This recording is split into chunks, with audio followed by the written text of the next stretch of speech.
Over the next few weeks leading up to the midterm elections, we'll be bringing you candid conversations with the candidates of some of this area's biggest races. These are not debates, there's no arguing or name calling. Instead, we've allowed each candidate to lay out what their policies are and why they believe you should vote for them. Please note these interviews have been edited down for time, but we will have the full versions available on our YouTube. We begin tonight with the race for the 17th district. In 1 month, either Esther Joy King or Eric Sorensen will be in the U.S. Congress. Tonight, we talk to both and begin with the Republican candidate, Esther Joy King, whose name comes first alphabetically. It's part of our Your Voice, Your Vote coverage. Another one of your top priorities is manufacturing, as well as the small businesses, whether it be Peoria or Rockford or the Quad Cities.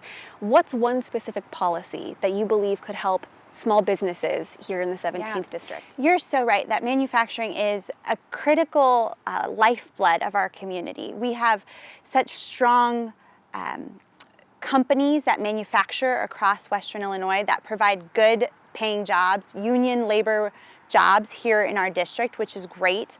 And I think we need to help bring more back. We saw, again, in the time of COVID, we saw firsthand what a irresponsible China can cause in the United States of America. They released a virus that ended up killing millions of Americans, but we also saw, from personal protective equipment that was not manufactured in the United States of America, that we were at risk from a national security perspective because of the offshoring that's happened in the manufacturing industry. And so working to hold China accountable and to bring manufacturing back to the United States of America, particularly from a national security perspective, I believe is very important. We have the Rock Island Arsenal right here in the Quad Cities. They are the crown jewel. They bring in over $1 billion into our economy here in this community. And so working on defense manufacturing and bringing their suppliers close by to bring jobs here. Knowing that you are pro-Second Amendment, what is the role that you believe Congress should play or could play when it comes to fighting the epidemic of school shootings? We do absolutely need to help support our schools so that we protect our most vulnerable. That is ultimately one of the government's, I believe, most important roles in our society, is to protect the most vulnerable among us. And so to support our law enforcement, to make sure that we are giving them the training and the tools that they have to respond to these horrific situations, I believe is top priority.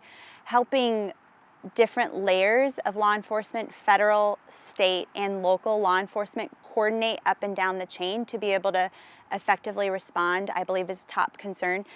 And then on the front end, making sure we're helping provide resources for mental health concerns and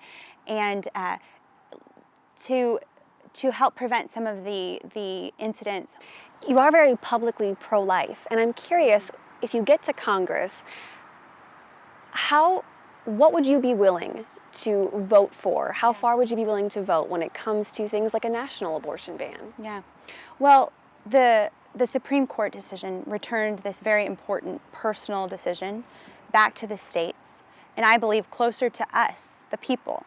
So our voice matters in this conversation, and we are going to come together in an ongoing process to really work through where the state laws are. Here in Illinois, we have some of the most extreme abortion laws in the country. Right now, under J.B. Pritzker, these extreme laws are celebrated by my opponent, we have abortion up to and during birth, paid for by taxpayers without parents involved for minors. Those aren't our values, and that's not who we are. And so this is going to be an ongoing conversation that we have. And when I'm in Congress, I do pledge to help make adoption easier and help support women's health efforts so that on the front end, women have the support they need. And up next, we'll hear from Eric Sorensen, plus we'll let you know how else you can hear from both of these candidates. We'll be right back.